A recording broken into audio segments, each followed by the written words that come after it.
Welcome to the Everybody Matters podcast, a show dedicated to the idea that when organizations care enough to show their people that who they are and what they do matter, they unlock the only business idea with truly unlimited potential.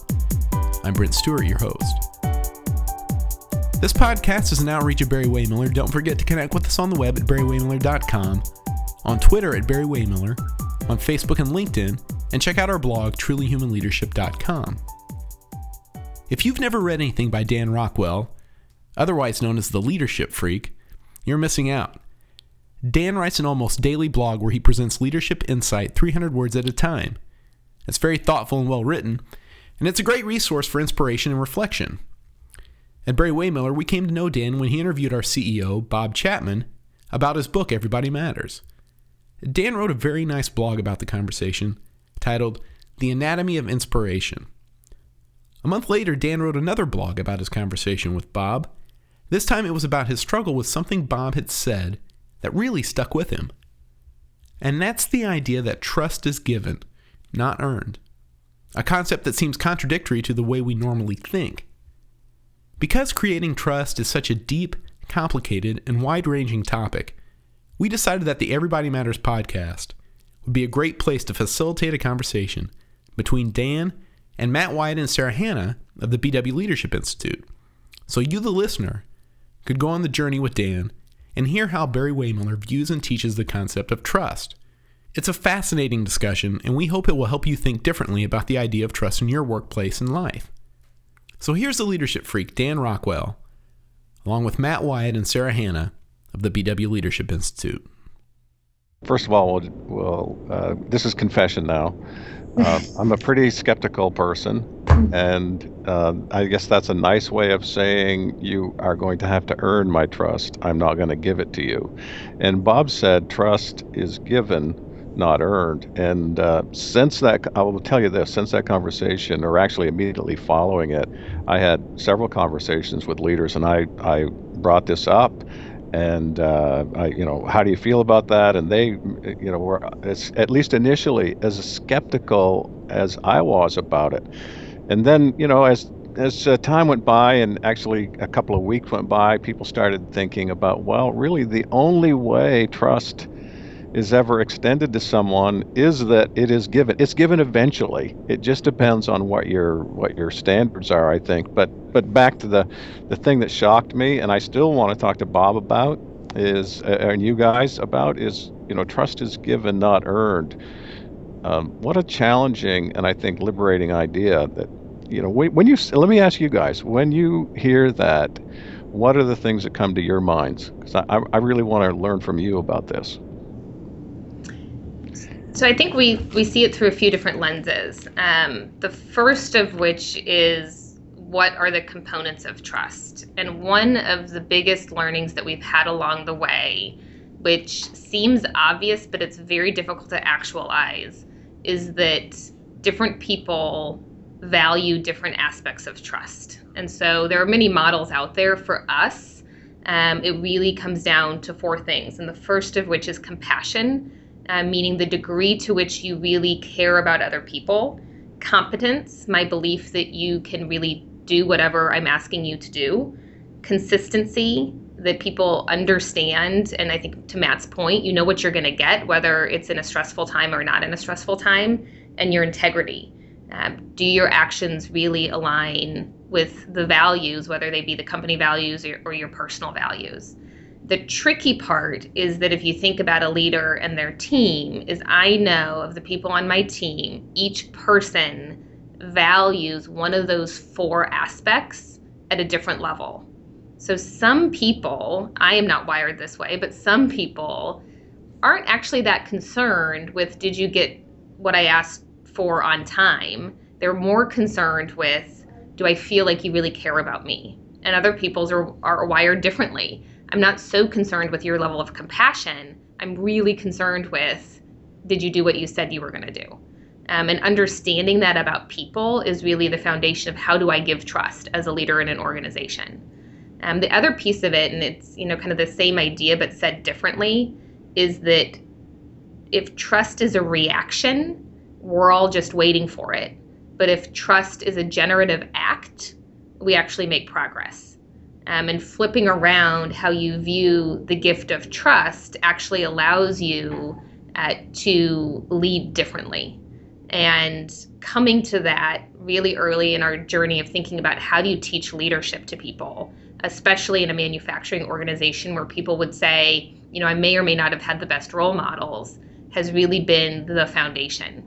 How do we allow people to, one, understand trust and what makes trust up, but how do we really shift your mindset about it? Part of the mindset is that you have to believe that people are inherently good, right? So you're going to be skeptical unless you can kind of walk through life thinking, I believe that people in general are inherently good and that we are really wired for this from birth. There's a lot of research out there that says we begin this way, but we have a lot of experiences that happen to us that make us skeptical. But it's embedded. And can we go back to how we innately want to believe that the world is a good place? So, Sarah, what have you learned about the practice of giving trust to people? That's a broad question. I think that it is almost always rewarded.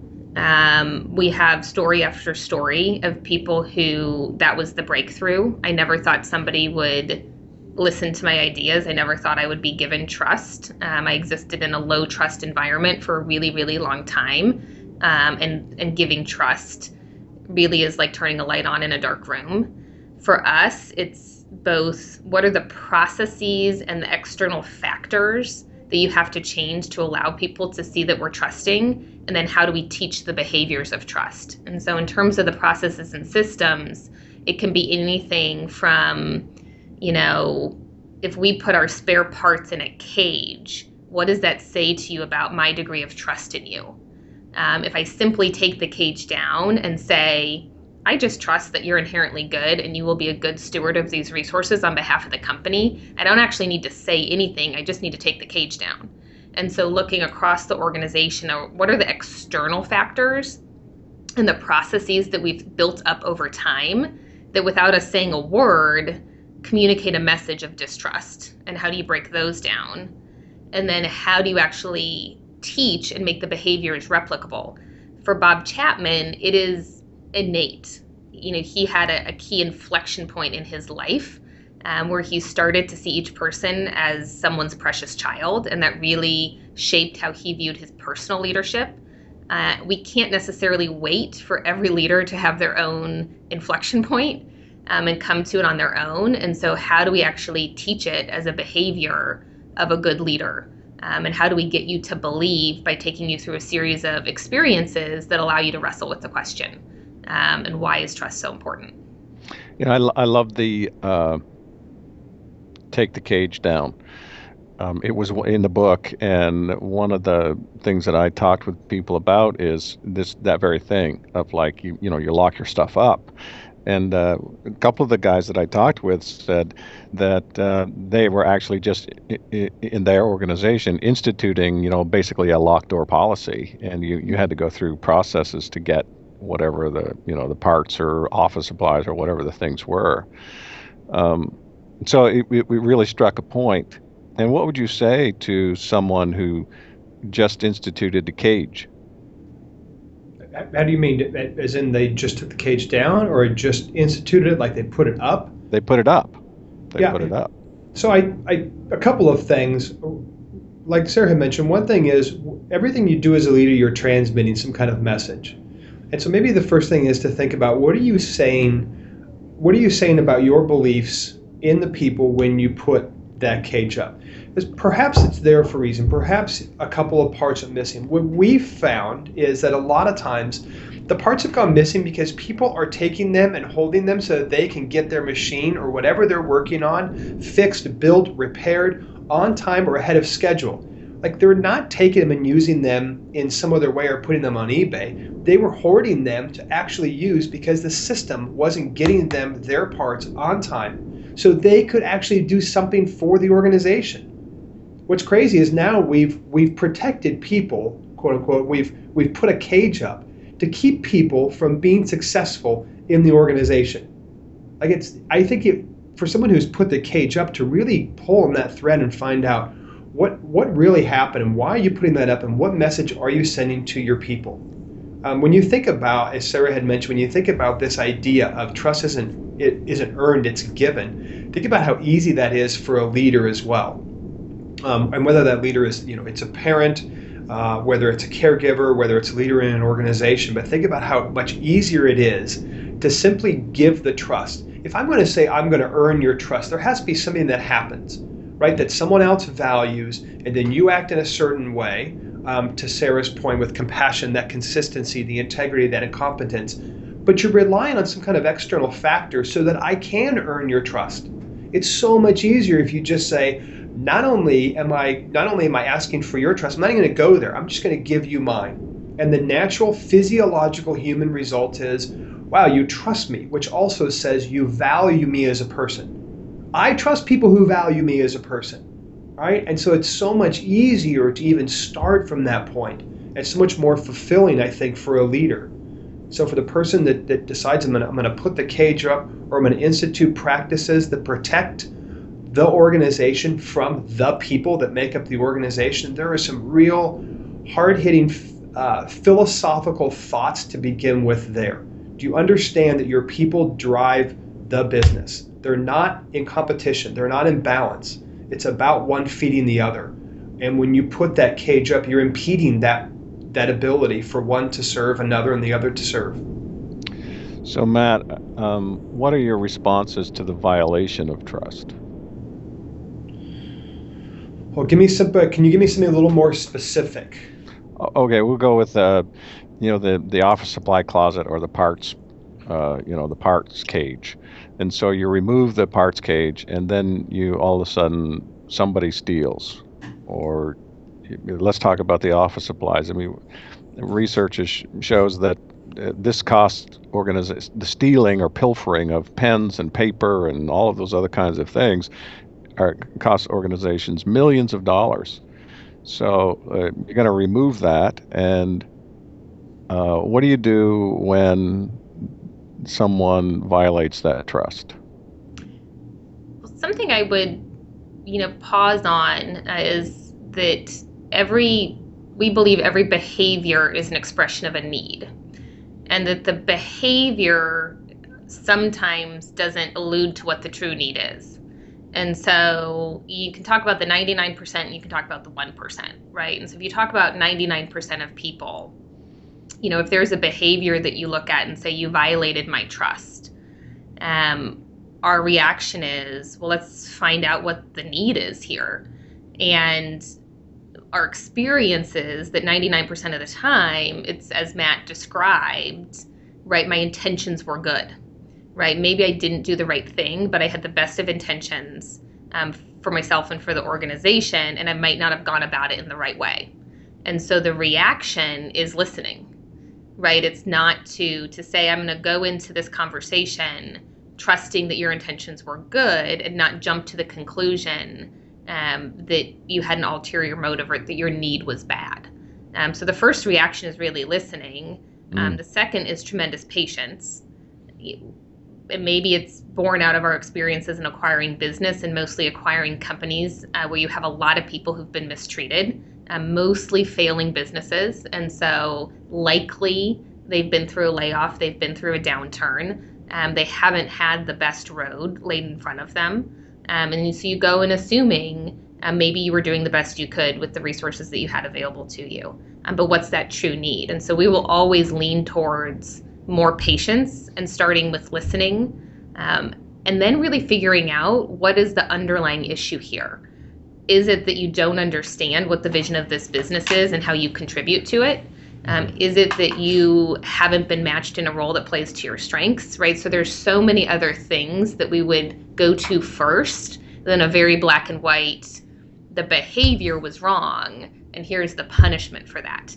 And I go back to parenting, right? So if we all parented our kids like that, there's no learning. But if you think about it as how would I want to treat my 3-year-old or my 5-year-old, I'm going to choose to trust that your intentions here were good, but let's talk about the behavior and what the behavior should be. Yeah, and Dan, that's not to say To Sarah's point, it's not to say that eventually, to your kind of setting up the case, like what if someone violates trust, and I think you were getting to basically someone is stealing, let's say. It's not to say that eventually that person who decides to violate that trust in some way isn't eventually let go. In fact, we had a couple of Harvard professors visiting one of our facilities, and they were asking the team the same question. What if someone violates your trust? Well, tell me more. Well, let's say they stole some things. Then the next question was, well, why did they steal? Well, what did they steal? Why did they do that? Are you going to ask them? Yes, we're going to ask them. We're going to sit down. Like to Sarah's point, instead of just, okay, here's action and here is the disciplinary result that comes from that, it becomes what was the need? I got what the resulting behavior was. What was your need? So constantly, so these Harvard professors kept drilling in to this group more and more and more. And finally the group said, okay, well then sure, then they're let go. So it's not to say that eventually that couldn't happen. It's just that it's not our first reaction. Leading by the 1% means the 99% are pretty frustrated because they're looking at a locked cage and other things that basically say, I don't trust you. Yeah, I so appreciate what you're saying about leading by the 1% or leading by exception or those types of things. So much of organizational life is reactive to that kind of behavior. Something happens, we make a rule. Something negative happens, we set a policy. And now everybody is bound by that policy. And you can see inevitably what happens in an organization is it slows down. It starts to jump through more hoops. People start to feel frustrated because they can't do what they love to do. So I so appreciate what you're saying about not leading by the 1%. I also, as I reflect on this in my own journey, I feel like distrust in my life is self-protective. I feel like I'm protecting myself from being hurt, being taken advantage of, which reflects, I think, an attitude about others are ready to take advantage of me. It goes back. I'm just reflecting on what you're teaching here about this. Believe that people are good, and that they won't take advantage of you. I think from just a quick personal story about how this impacts people's lives. I was traveling at one of our locations, and Bob and I were conducting kind of just a session where we sat down with some of our folks and talked about how it's basically a listening session, we call them. How's it going? Where are we walking the walk? Where can we make improvements and such? And so we're going around the table and everyone's discussing all of these type of things in the organization. Bob's giving a little update on the business and where we are because we're very transparent about those things and we're listening. And in the corner, I see this one gentleman, larger gentleman, big arms, and he's got his arms crossed the whole time and he's looking down. And I keep watching him, and my impression was that he's not very happy about being here. He has something to say, and it's going to be good. So I'm looking forward to the discussion point when I can ask him what he has to say. And I think Bob noticed this as well, because then at the end he looked over and said, "And you, young man, what do you think?" And the exact opposite happened of what I thought was going to be. What I thought was more maybe anger that he was holding within, or I have a gripe or an axe to grind here, actually turned into he was just very uncomfortable because of how emotional the story he was going to tell. And I didn't expect it, but he was talking about when he had first started. He was an electrician on the line repairing some of the equipment, and he asked one of the leaders, where should I go lock up my tools? Because as people might know, when you're working as a maintenance person, a lot of times you own your tools and they're worth thousands of dollars. Where can I lock up my entire tool chest? And the leader responded, well, I'm sure we can find some place for you to do that, but you can just leave it right here. No one's gonna take anything, but we can certainly find a place for you to lock that up. And it was really hard for this person to tell that story. He got very emotional about that because he had just entered into a place where he said, for the past 25 years, I had to lock up my personal belongings in the place that I went to work. And when you think about your own personal journey, like I've never had to go into an environment where I distrusted everyone around me and had to secure everything, all my belongings, and had to watch my back. And what that must do to someone. Do I get the creativity out of them? Do I get the innovation out of them? Are they content? Are they giving their full self to the team? Of course not. they're worried about protection. So I think from a personal standpoint, when people enter into an environment where we say we're going to give you our trust, that's the power that you see that happen in just an individual life is astounding. And don't think for a second that person doesn't go home and think, does he enjoy his job? Of course he does. Even from the standpoint of just, I'm going to a place where I don't need to lock up my own stuff anymore. I don't have to watch my back. So how would you recommend a leader begin implementing the idea of we're going to give trust rather than have it earned? I think it begins with listening, right? So it's by opening up a dialogue and saying, if this is something that we want to work towards, where are the gaps? And so Matt mentioned listening sessions, which is a practice that we do regularly across the organization. And it truly is exactly what the title suggests. It's not about necessarily tackling the problems and solving those issues right away, but it is trying to generate the stories and having people say, this is what you're saying to me, and I want to believe that you're going to trust me, but this stated practice makes me feel like you don't. And then using a continuous improvement tool set to start changing some of those practices. Some are easy. Taking down the cage is, in theory, easy. You just take it down. Some are more complex. You think about, how many sign-offs do I need to cut a check to have an account paid, right? So there's a reason that policy was implemented in the first place. But let's just be open about asking why. Does anybody care anymore? And really digging to the root of the issue and systematically changing those processes. And so I think throughout our cultural journey, it always has begun with listening, really tapping into people and saying, where could we be better? And then funneling those challenges either through a continuous improvement approach, or it boils down to people saying, I believe you and I want to be a part of this culture, but I don't know how you want me to act. I need more skills and I need more knowledge. And so how do we teach leadership to create space for people to be able to do these things? And so we see those two things really kind of coming together hand in hand. But it always begins with, here's who we say we want to be. It's aspirational. It's not who we are every day, and we're not going to ever be perfect. But let's just talk about and have a conversation about your day-to-day and how you feel like this applies or doesn't apply. And then start tackling and closing those gaps, whether they're small ones, big ones, that you're just constantly, systematically closing those gaps.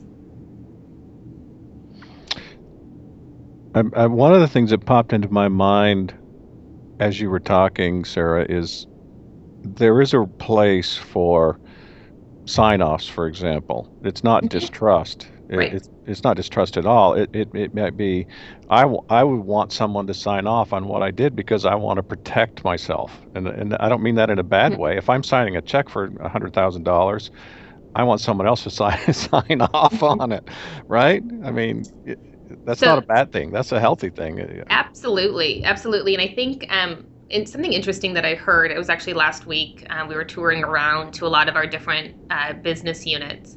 And one of the things that they did, and it's subtle, but I think really impactful, is to say, is it really that my leader needs to sign off? And there are some instances where that's appropriate. Or is it that we just want 4 eyes on this? In which case is the policy that my peer can sign off? That feels a lot more trusting to say that it's not that I'm in a position and I need somebody, quote unquote, in a higher position to sign off on my ability to make this decision. We just as an organization believe in quality and care and consistency, and so this needs 4 eyes on it. And so I just need to go to one of my peers and say, can you look at this? And that's the policy. So I think you bring up a good point. What is the motivation behind this need? And are we putting some artificial things on it by saying, it has to be a person of XYZ position, when it could just be, hey, Matt, can you check this for me? We're both going to sign it, which means that we feel more confident in whatever decision it is that we're making. And I think there's something to be said about how this exact concept that Sarah's mentioned can actually build trust. For example, when there are actions that we can take where if we don't do the right actions, the results can be irrevocable. So take, for example, lockout, tagout procedures. So if I'm working in a machine that has power to it, before I get in there, I want to make sure that the power is not on it and it doesn't have the ability to come back on it. And so I use those procedures, and I have someone else that verifies those procedures because lives are on the line. That's a greater trust right there. It's not about, do I need to get another permission slip? To your point, I want to be protected. And so that helps build that trust. But to Sarah's point, does that need to be that now I've got to go find somewhere in the organization, the site leader, to come sign off on this? And if so, what is that saying? Is that saying that I'm not good enough, smart enough, whatever it is, to do this activity myself? No, to Sarah's point, we want a couple of different sets of eyes on this because we want to make sure we get it right. And that's a belief from everyone. And so therefore, it doesn't necessarily need to be the leader somewhere in a hierarchy. It could be my peer or someone who's not even a peer. Maybe it's someone who just has a greater expertise and is helping out with that. And so to Sarah's point, it becomes, do I need 5 levels of signatures to take some vacation days? Why do we have, and looking around the organization, right? Do we really need a break bell to tell people when they can go on break? If I trust someone and have that, do I really need someone to have a time clock that tells them exactly when they clocked in and when they clocked out? These are all those things that we're sending signals organizationally to people. It's such an interesting territory to navigate.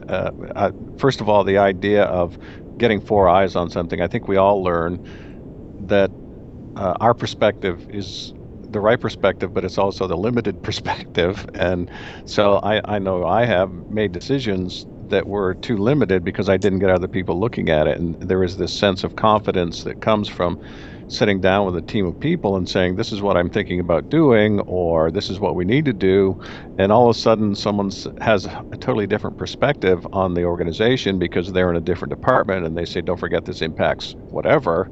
And now the decision is better because other people looked on it. And that, to me, that is about trusting others and their perspective and their wisdom in a given situation, and not having to be the person who is all wise, all knowing, and always makes the right decision, as an individual leader. So I so appreciate this idea that even checkoffs and getting, as you said, like 4 eyes on something is a way to do things better, not a way to say, I don't trust you or you're not trustworthy.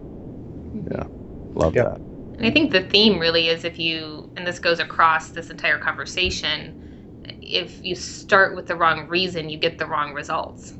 And how good are we at communicating the reason behind something or the reason behind a particular policy? And if I don't, as an individual in an organization, if I don't understand why I need, Matt to look at something, it's pretty easy to default to an expectation that's not really true, right? It's so easy to default to maybe you don't trust me.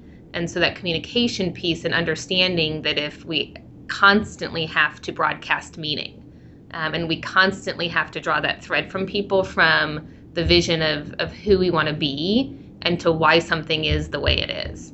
And sometimes that's just simply the gap. It's not that the policy or the procedure or the system is bad. It's that I haven't really done a good job of drawing a thread from, for us, it's our guiding principles of leadership, to why that system or policy or procedure is in place in the first place. And then people go, okay, I get it. Now I'm actually more inspired. I understand how that contributes to the whole, and I'm really excited about having some outside eyes help me. And without that, you kind of default to, do you just not trust me to do my job? I don't want to hijack our conversation here, but I do, actually, I guess. Go for it. So what are the bumps in the road when leaders and organizations adopt a trust is given, not earned approach? The bumps in the road. I think that I don't know if this qualifies as a bump in a road. It is certainly messy.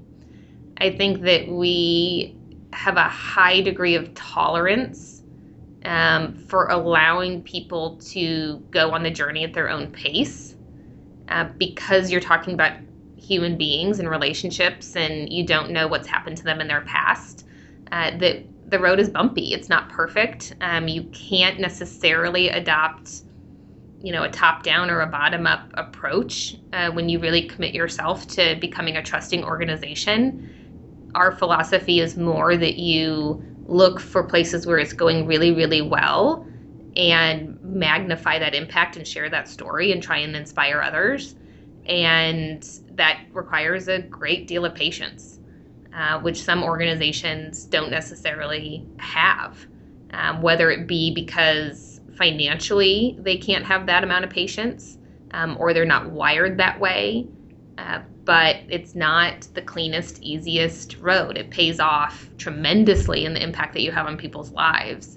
But it is messy, and it cannot be done necessarily in the most organized fashion. You've got to allow people to come to it and create those inflection points and inspire them along the way, but it's not going to be perfect. Yeah, and I think to Sarah's point, I'll just draw on a little bit more of a kind of a military background, but to Sarah's point about how critical that is about that communication piece, and the listening, how that kind of starts with that listening, especially if you're working in a very strong hierarchy. You can't just use the idea, I'm simply going to give trust. Part of this is that competence, right? So I'm not just going to give trust to people and say, okay, I'm sure it's all going to work out. I trust all of you. If they don't have the skills to actually do what they say they're going to do. And that's part of that leadership piece. So if I'm saying I trust you all, that you're going to do this, and they don't have the skills to do it, then when it goes wrong, you can't yank the reins and say, I trusted you, I gave you trust, and you violated my trust. That didn't happen at all. As a leader, you didn't set this up correctly. David Marquet, who wrote Turn the Ship Around, has really great analogies on this, and he was a commander of a nuclear submarine, and he calls these above and below the waterline. That when you're below the waterline and the sub is running, the penalties for making a mistake are so great. That's not the time to kind of experiment and say, I'm just going to give trust in this area. The time for all of that experimentation. So your question was, what are the pitfalls as you begin? Understand that one of the pieces is what you choose to give that trust to is really important. And have you set it up for success? Because if it doesn't, then the natural reaction of a leader is to yank the reins back and say, well, that clearly didn't work. When it wasn't your team's fault at all, did you make sure that they had the competence that you were trusting them to? And to Sarah's point earlier, did you communicate that well enough? We had a young member on our team that was setting up, and she was going to kind of organize and MC a really kind of high-profile event around our book launch. Now, if we had simply said to her, well, now go and talk to these 3 people and make sure that your plan is good, that might convey a sense of, I don't trust you at all. If we communicated that says, you've got a fantastic plan, we want to make sure you're really successful at this and you knock it out of the park, and these other 2 people have done it before and they did a great job, I think you might want to talk to them and bounce ideas off one another, because I want to make sure that you're really successful at that. That's an entirely different message. That's not an issue that I don't trust that person. It's an issue as a leader. I trust you, and I want you to know that I'm going to set you up for success. And I think that goes back to the point that we talked about earlier about making sure that competence is there. It's starting to feel the importance of leadership again. I think Maxwell said everything rises or falls on leadership, or someone said it. And I actually said to John, that's a very daunting statement. And his reply was, that's also leadership's opportunity. It doesn't mean that it's not difficult or challenging, but when you set people up for success, or when you you communicate the mission, those are the things that really make such a difference in people's lives. And even, Sarah, you talked about look for what's working. I find that shift in organizations and leaders is such an essential shift, that we're brought up with look for what's not working and what are the problems, and we spend all of our time focusing on these things versus creating some energy, creating some passion, creating some honor, where this is working. How do we do more of that? What a great way to do it. And I find that fits really nicely in this trusting environment sort of context. And I think that's what Sarah and myself and Brian and the rest of the team do at the university and at the Barry-Wehmiller Leadership Institute, is recognizing that piece and saying, okay, well, where do we get our leadership training? It isn't in our undergrad, it isn't in our MBAs. Why should we be great leaders? The skill sets to do the kind of things you were just saying are entirely different than the quantitative skills I was taught. And so expecting people that are just going to naturally be good leaders, why should I do that? I didn't naturally expect you to be a great accountant. I gave you the training, I gave you the skills, you went to school for it. So why did I suddenly expect you to be a great leader? That's not your fault. Right? That's the work of the organization, to Sarah's point earlier about how do we provide those tools that people who want to be great leaders, that we have some training and some tools available for that. And to layer on, for the people who want to just be really, really good at what they're really, really good at doing, stop promoting them into leadership roles, right? So I think this is pretty commonplace, and we'll use the example of promoting your very best sales executive into a sales leadership position. Not only have you lost your very best sales executive, you run the risk of promoting an individual who has no idea how to lead a team. And you do tremendous damage. And so really giving some thought to that practice of promoting your best doers, which we are certainly not immune to in our organization, and we've done it. And do you have at least a place for people to go who want to grow into that leadership role? I think we really lean into the fact that it's an awesome responsibility. We're very clear about incredibly high expectations on our leaders to be able to cast a vision, to be able to create meaning for people in the work that they do. The fact that your job is really one of empowerment, not necessarily delegation or getting tasks done. And you have to have an eye towards that continuous improvement. And if you can do all four of those things and you can do them well, that's leadership to us in this organization. To Matt's point, we take the ownership of teaching people that. But you have to start with somebody who wants to lean into that responsibility. And that's the first piece. We can't make you accept that. But if you want to accept that, we can give you the tools to allow you to be successful. I highly encourage you to check out Dan Rockwell's Leadership Freak blog. You can find it at leadershipfreak.wordpress.com. If you'd like to find out more about Bob Chapman and Raj Sisodia's book, Everybody Matters, The Extraordinary Power of Caring for Your People Like Family, go to everybodymattersbook.com. For updates on the book, this podcast, to get a lot of great content and insight, don't forget to connect with us on the web at Barry-Wehmiller.com, on Twitter at Barry-Wehmiller, on Facebook and LinkedIn, and check out our blog, trulyhumanleadership.com.